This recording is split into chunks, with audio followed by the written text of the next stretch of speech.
하나님을 향해 감사를 외치라는 말씀이 선포될 때 은혜를 기억하고 감사를 회복함으로 성숙한 그리스도인의 삶을 살아갈 수 있도록 큰 은혜 받는 시간 되시기 바랍니다.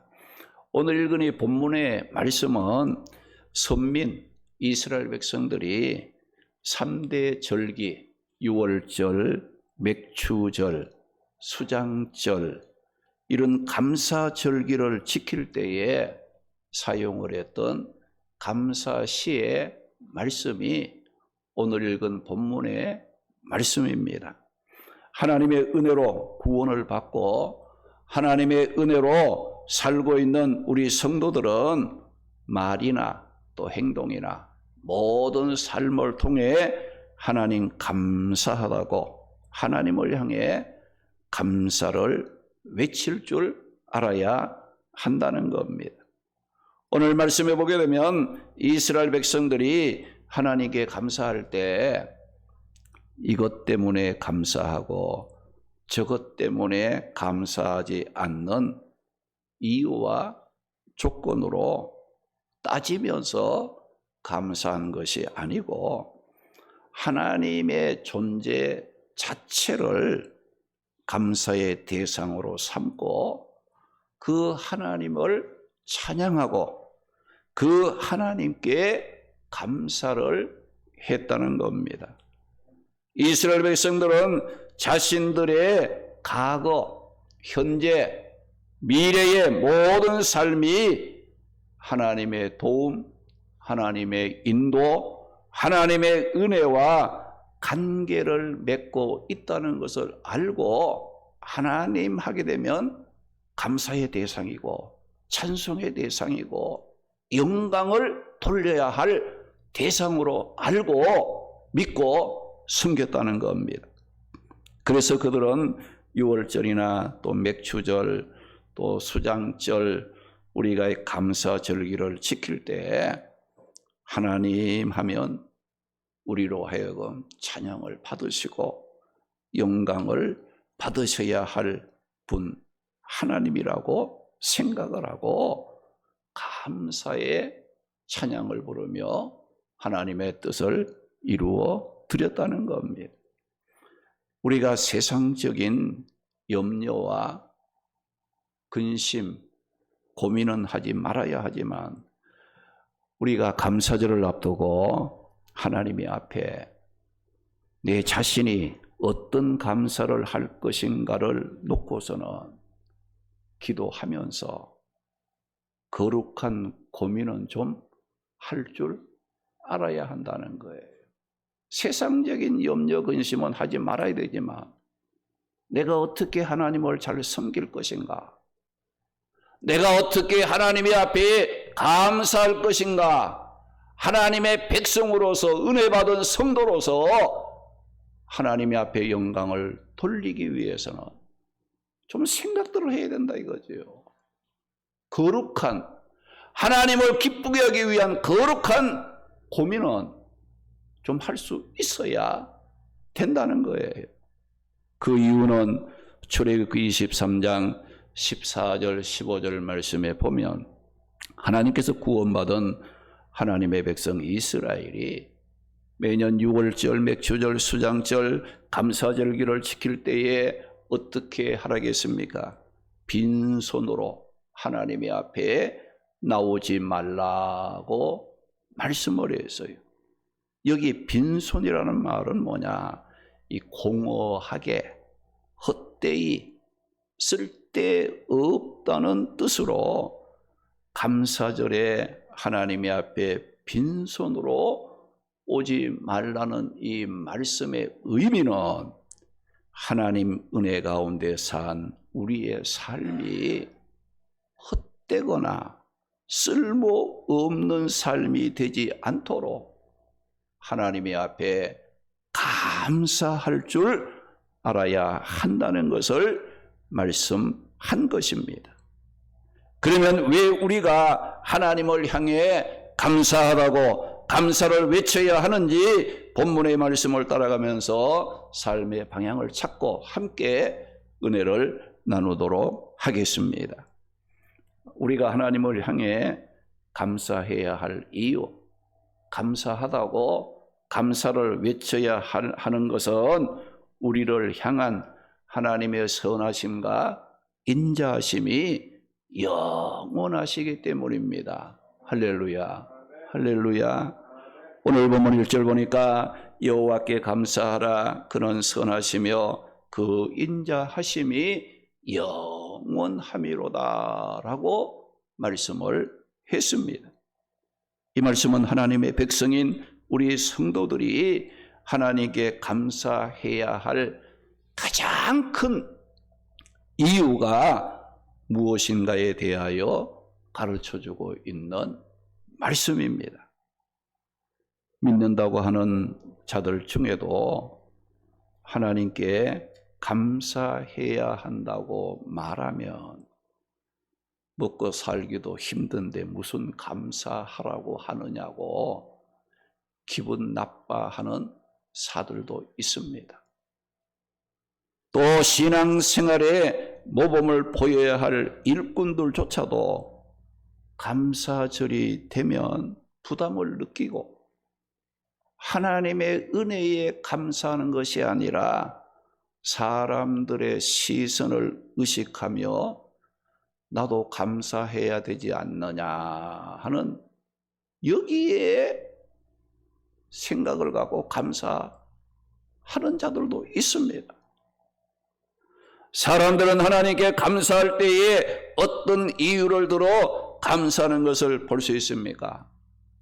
물질이나 직장이나 생업이나 자녀나 가정이나 자신이 생각하고 계획한 일에 걱정이 없고 평안하고 잘 되면 그것을 감사의 이유로 삼고 감사할 때가 많다는 겁니다.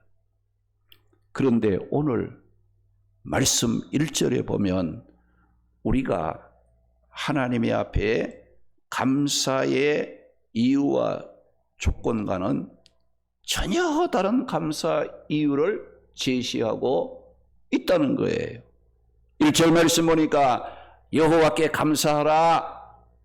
그는 선하시며 그 인자하심이 영원하기 때문에 여호와께 감사하라. 그 말씀을 하심으로 우리를 향한 하나님의 선하심과 인자하심을 이유의 조건으로 들어서 하나님께 감사할 것을 오늘 이 말씀의 시인은 우리들에게 촉구하고 있다는 겁니다. 그러면 하나님의 선하심과 인자하심은 무엇을 말하는가? 이 선하심, 인자하심은 하나님의 속성이요 하나님의 성품입니다. 사람들마다 다 성품이 있죠. 성질이 있다 이거죠. 급한 사람도 있고 또 느긋한 사람도 있고 또 별난 사람도 있고 좋은 사람도 있어요. 그런데 우리가 믿는 이 하나님의 성품, 하나님의 속성은 선하다, 또 인자하시다 이런 것을 말씀하고 있어요. 우리가 이 선하심이라는 이 말은 히브리어로 토부라는 말로 좋은, 선한, 아름다운, 번영이나 복지라는 뜻으로 하나님이 우리를 향한 성품은 언제나 좋으시고 선하시고 아름다우신 분이라 는 거예요. 그리고 인자하심이란 이 말은 히브리어로 헤세드라는 말로 호의, 친절한 것, 자비, 긍휼이라는 뜻으로 하나님이 우리를 향한 성품과 그 마음은 언제나 친절하시고 자비로우시고 긍휼을 베풀어 주시고 싶어 하는 마음을 갖고 계신다는 겁니다. 우리가 누가복음 15장에 보면 탕자 비유가 나오는데 둘째 아들이 아버지와 함께 사는 것이 싫고 못마땅해서 자기 나름대로 행복하게 살아보겠다고 아버지의 재산, 유산을 받아가지고 아버지를 멀리 떠나갔어요. 그런데 둘째 아들은 자신의 생각과는 달리 허랑방탕하며 아버지의 재산을 다 탕진하고 거지가 되어 굶어 죽게 되었어요. 그래서 이 아들은 그때서야 정신을 차리고 내가 사는 길은 아버지 집으로 다시 돌아가는 것임을 깨닫게 되고, 그런데 이 아들에게 고민이 생긴 거예요. 어떤 고민인가 하니, 내가 이렇게 아버지 재산을 탕진을 하고 못쓸짓을 한 아들인데 내가 지금 아버지 집으로 돌아간다 할지라도 그 아버지가 나를 받아주겠냐 이거야. 이 나쁜 자식 재산 다 털어먹고 못될 짓을 했으니 너 당장 나가. 다시 쫓아낼 것 같은 이 생각이 자꾸 드는 거야. 그러니까 이 아들이 어때요? 아버지 집으로 갈까 말까 선뜻 내키지 않는 그런 거 생각을 할 수밖에 없어요. 그런데 이 아들의 생각과는 달리 아버지는 어떻게 했습니까? 아들이 집을 나간 후부터 문을 열어놓고 그 아들이 돌아오기만 하면 다시 받아주려고 기다리고 있었던 아버지였다는 거예요.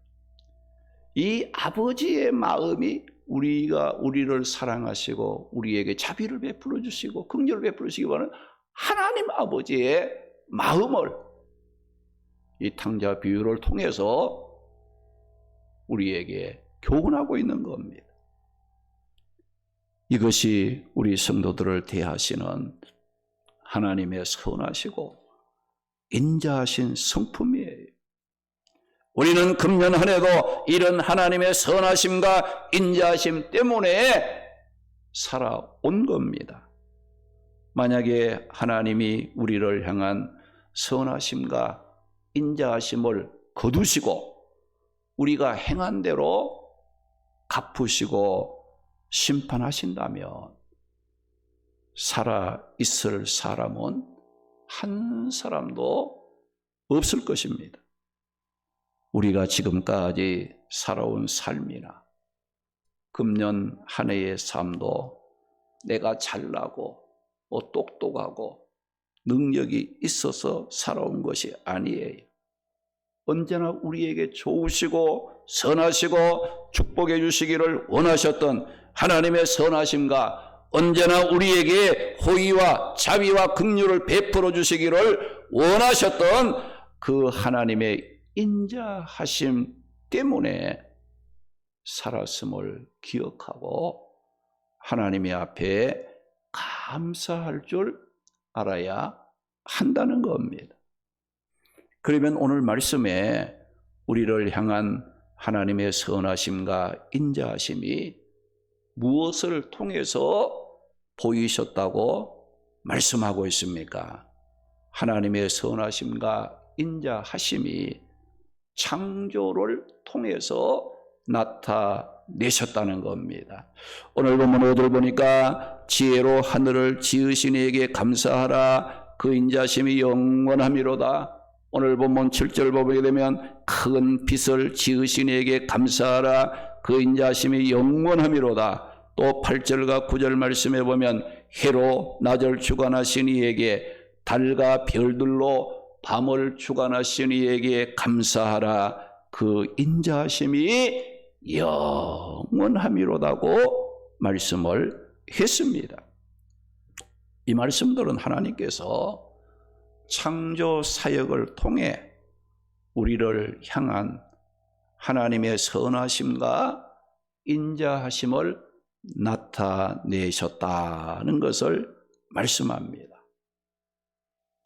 하나님께서 자기 형상을 따라 우리 인간을 창조하시고 또 모든 피조물들을 창조하셨습니다. 그리고 하나님께서는 우리 인간들로 하여금 하나님께서 창조하신 이 땅에 발을 붙이고 살도록 하셨고, 하나님이 창조하신 모든 피조물들을 선물로 우리에게 다 주신 하나님이십니다.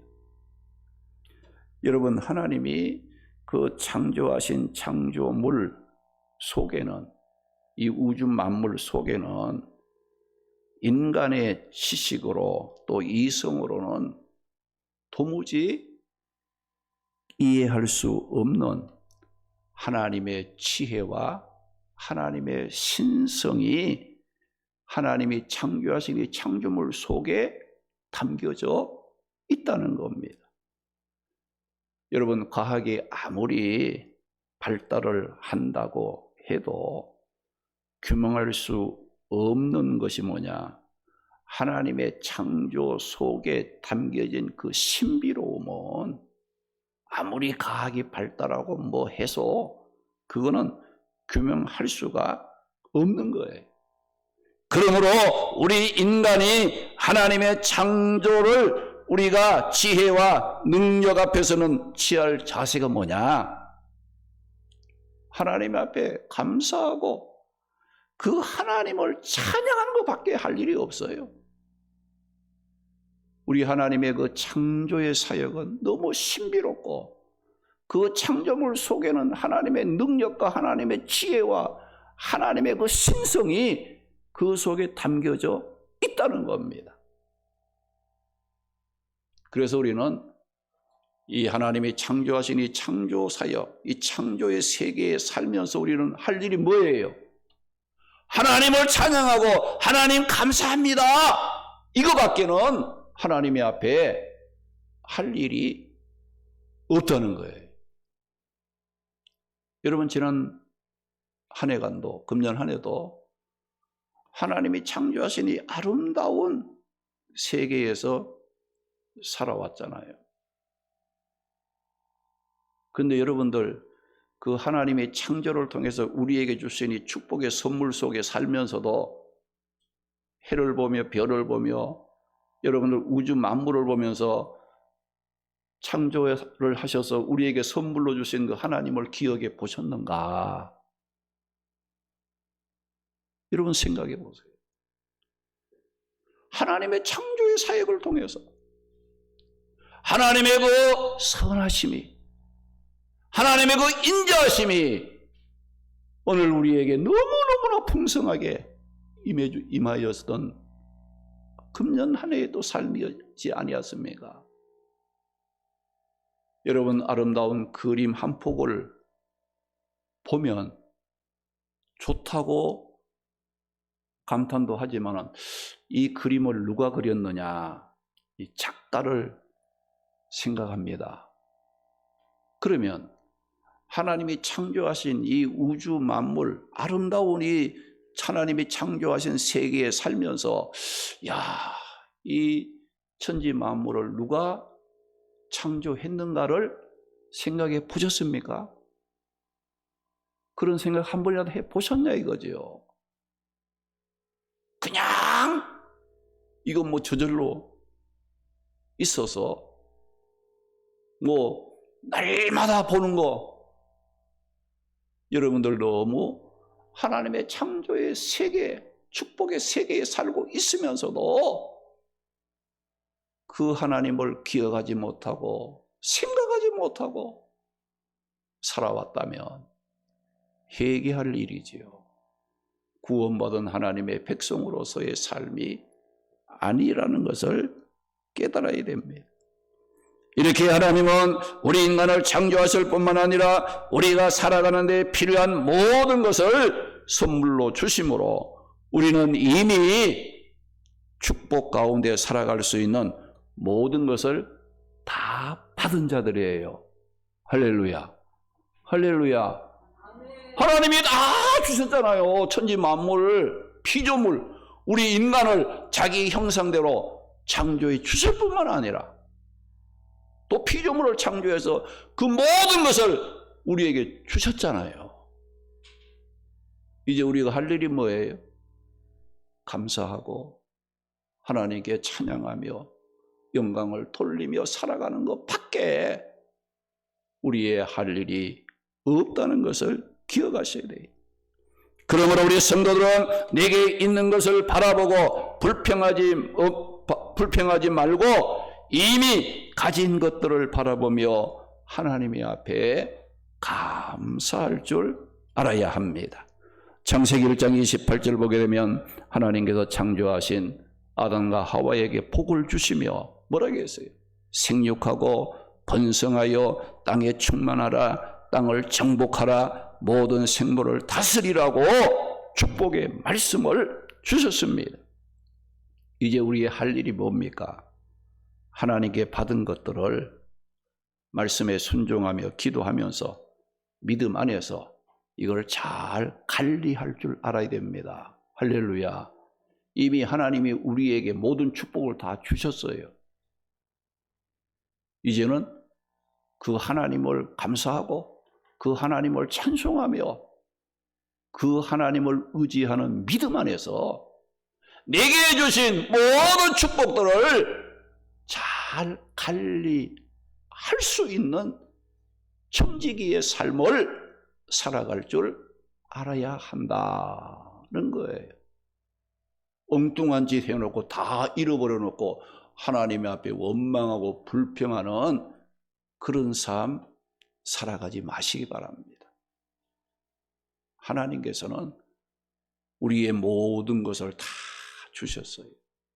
우리가 무지해서 그걸 잃어버리고 하나님이 주신 은혜를 쏟아버리고 하나님의 은혜를 망각하며 믿음 안에서 잘 관리하지 못한 책임이 우리에게 있다는 거 여러분들이 기억하시고 우리 자신을 돌아보며 회개하고 감사하고 다시 믿음을 회복해서 하나님의 축복의 자리에 설 수 있는 기회로 만들어 가야 한다는 겁니다.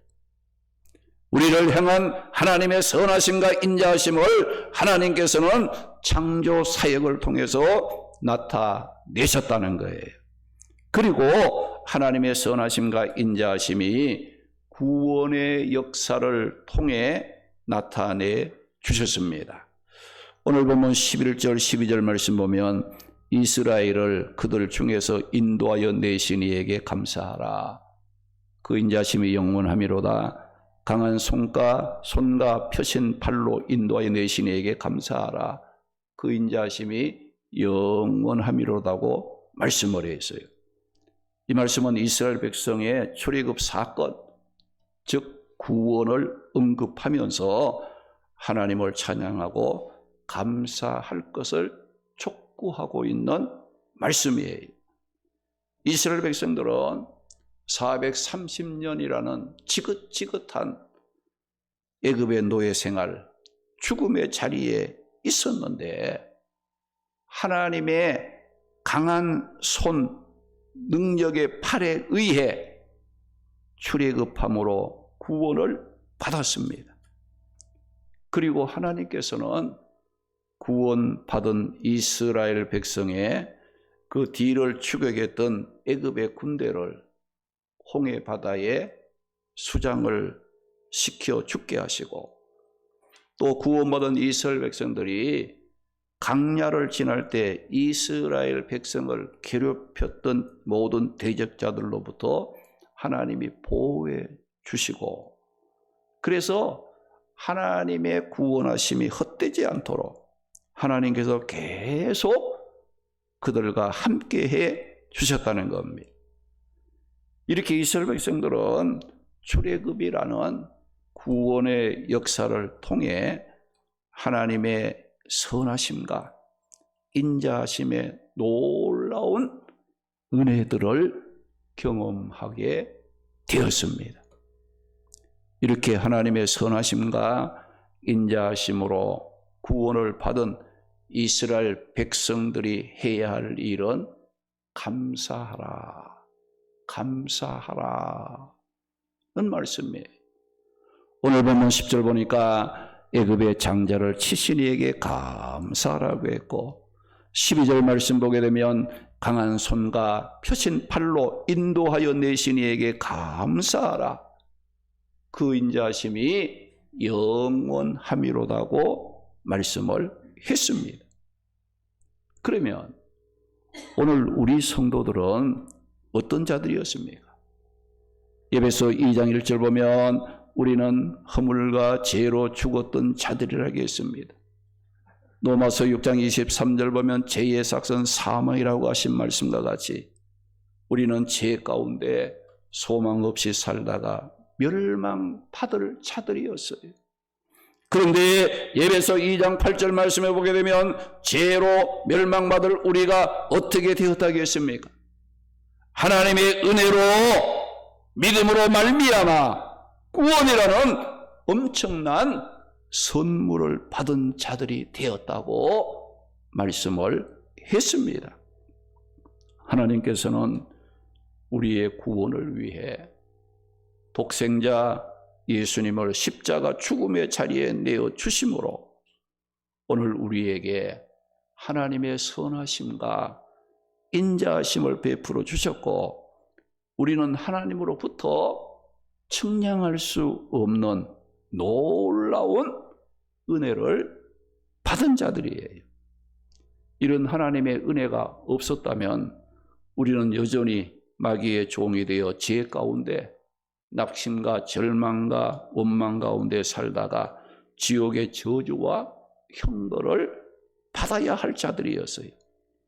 요한일서 3장 8절 보면 우리로 하여금 죄를 짓게 만들어 멸망으로 끌고 가는 마귀의 일을 멸하기 위해서 하나님께서는 구원자 예수님이 이 땅에 오셨다게 보내주셨다고 말씀을 했습니다. 이렇게 우리에게 구원을 통해 선하심과 인자하심을 나타내 보여주신 하나님께 영광을 돌리며 감사하는 성도들이 되시기 바랍니다.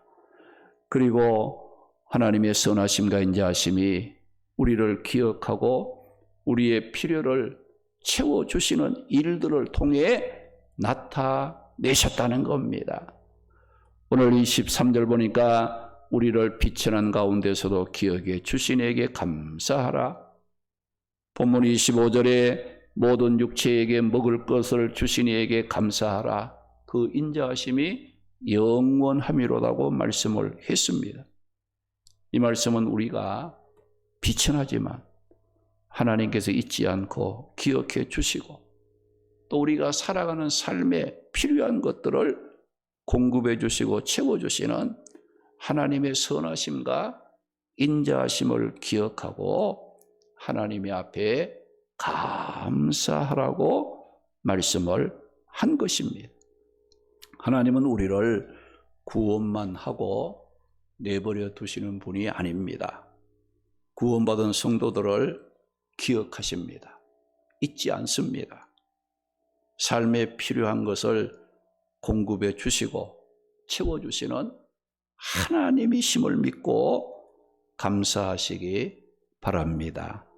하나님은 그리 시냇가의 그 엘리야를 까마귀를 통해 떡과 고기를 공급해 주셨고 또 사렙다 여인을 통해 엘리야에게 필요한 것을 채워 주셨어요. 또 하나님은 엘리야가 우상 숭배자들과의 갈멜산에서 승리한 이후에 이세벨의 위험을 피해서 강야로 들어가 노뎀나무 아래 지쳐 쓰러졌을 때 하나님께서는 사자를 보내어 떡과 물을 공급해 주시고 어루만져 주심으로 위로해 주시고 힘을 얻게 하신 하나님이셨습니다. 하나님께서 예수님께서 여러분 목숨을 위하여 무엇을 먹고 마시고 입을까를 염려하는 자들에게 어떤 말씀을 하셨다겠습니까? 마태복음 6장 26절, 30절, 31절 말씀에 보면 하나님 아버지께서는 공중나는 새도 먹이시고 들의 꽃과 풀도 입히시고 돌보시는데 하나님을 믿는 너희를 굶겨 죽게 할까봐 걱정하느냐. 믿음이 적은 자들아 염려하지 말라고 예수님께서 말씀을 하셨습니다. 그리고 마태복음 6장 33절 말씀에 그런즉 너희는 먼저 그의 나라와 그의 의를 구하라. 그리하면 이 모든 것을 너희에게 더하시리라고 하신 이 예수님의 말씀을 기억하고 우리의 삶의 필요를 공급하시고 채워주시는 하나님의 선하심과 인자하심을 믿고 감사하시기 바랍니다. 할렐루야. 감사하시기 바랍니다. 우리가 성경에 보면 이 감사에 대한 말이 많이 나옵니다. 그런데 오늘 말씀 시편 136편의 말씀처럼 감사에 대한 많은 말씀이 한꺼번에 나오는 성경은 없습니다. 우리가 시편 136편은 26절로 구성이 되어 있는 말씀인데 매 절마다 감사하라, 감사하라 꼭 권면하고 있어요. 그런데 우리가 감사할 때에 범사에 감사합니다. 이런 막 통째로 금년 한 해 범사에 감사합니다라고 한마디로 감사를 할 수도 있지만은 오늘 말씀의 시인은 아주 구체적으로 감사의 이유를 찾아서 나열하면서 감사를 했다는 겁니다. 그런데 오늘 말씀 매 절마다의 감사를 통해서 우리가 무엇을 느낄 수 있습니까? 감사를 할 때마다 1절에 보면 또 감사하라, 또 2절 보면 또 감사하라, 또 3절에 보면 또 감사하라, 26절 마지막 절까지 감사, 감사, 감사로 이렇게 이어지는 그런 것을 우리가 발견할 수 있는데 우리가 여기서 보게 되면 감사할 때마다 감사의 제목이 바뀌고 감사의 깊이가 달라지고 감사의 내용이 달라진다는 거예요. 감사하게 되면 또 다른 감사로 이어지면서 그 감사가 어때요? 더 풍성해지는 것을 우리에게 느끼게 하고 있다는 겁니다. 여러분들 왜 감사해야 됩니까? 여러분들 감사하는 사람이 계속 감사하게 되는 거예요. 감사에 인색한 사람은, 작년에 인색한 사람은 올해도 인색할 수밖에 없어.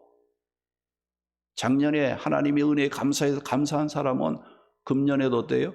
하나님의 기쁨으로 감사할 수가 있는 거예요. 왜 그럽니까?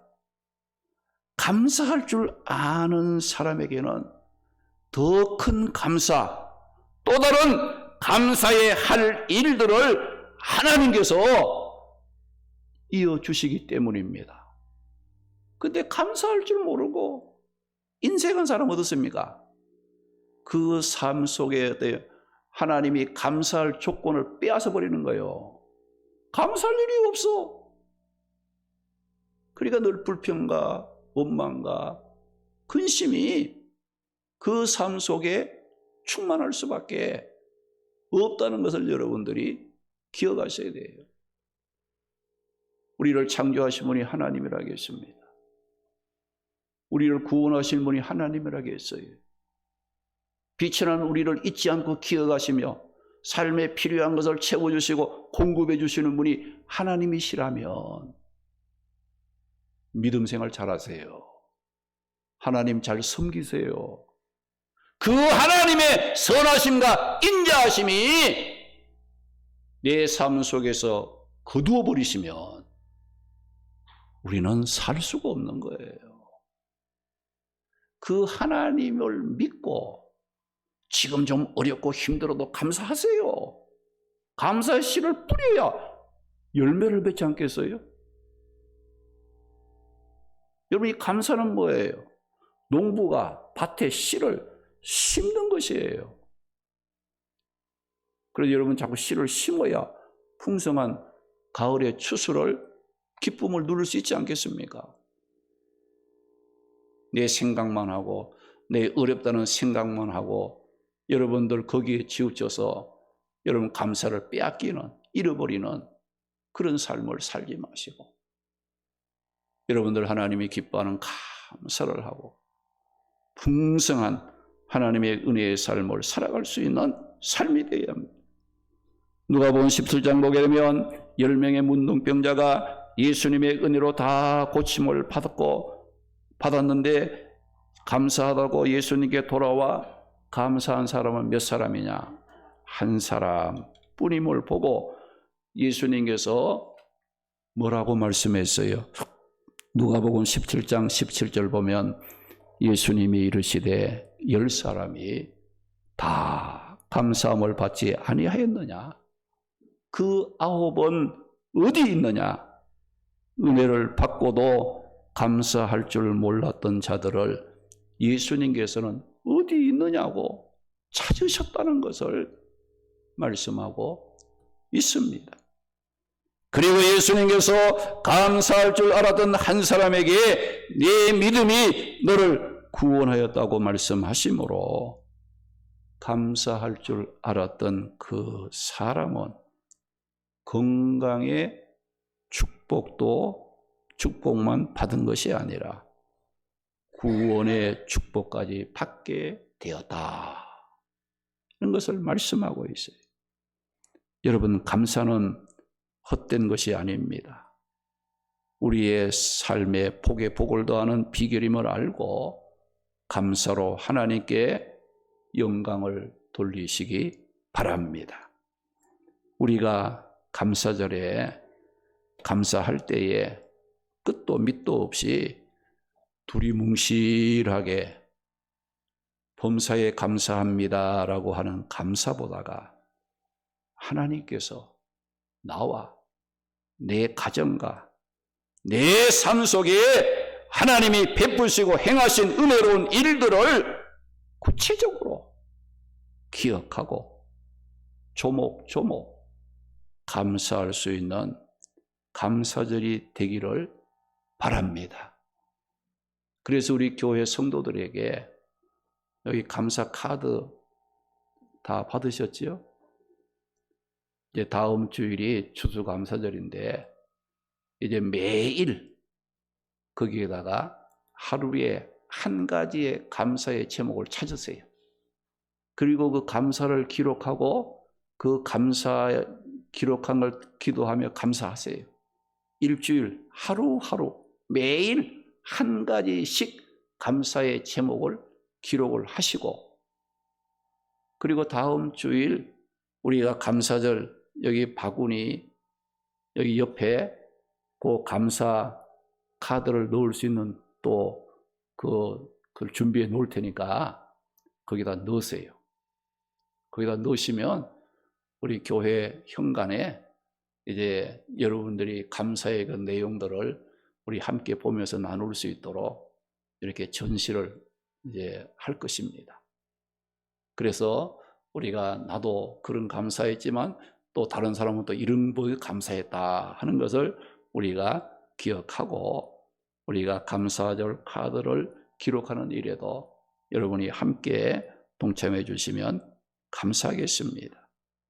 우리가 이번 이 감사절에는 감사의 조건과 이유를 좀 차원 높게 좀 여러분들이 설정을 하시기 바랍니다. 우리 감사의 조건을 뭐 돈 좀 벌었기 때문에, 뭐 자녀가 잘 되었기 때문에, 뭐 직장 생활에 걱정이 없기 때문에, 자신이 계획한 일들이 잘 되어 가고 있기 때문에 세상적인 것을 앞장세운 감사가 아니라, 물론 이것도 감사의 이유와 조건이 될 수 있지만은 이번 감사절에는 좀 감사의 차원을 조금 이렇게 높입시다. 할렐루야. 내가 먹고 사는 문제보다가 조금 더 차원을 높여 내 먹고 사는 모든 삶을 다스리고 인도하시고 보호하시고 축복하시고 지키시고 선하게 하시고 인자하심을 베푸시는 그 하나님을 바라보고 감사하고 찬송할 수 있는, 내 눈앞에 있는 어렵고 힘든 것 보고 나는 감사할 수가 없다라고 그렇게 하지 말고 그것보다 좀 차원을 높여서 우리를 향한 하나님의 그 선하심, 인자하신 그 선하심이 인자하심이 영원하신 그것을 우리가 바라보면서 하나님의 앞에 감사하는 성숙한 그리스도인의 감사를 실천함으로 하나님의 영광을 돌리고 축복된 삶을 살아가는 우리 성도들이 되시기를 주님의 이름으로 축원합니다. 할렐루야.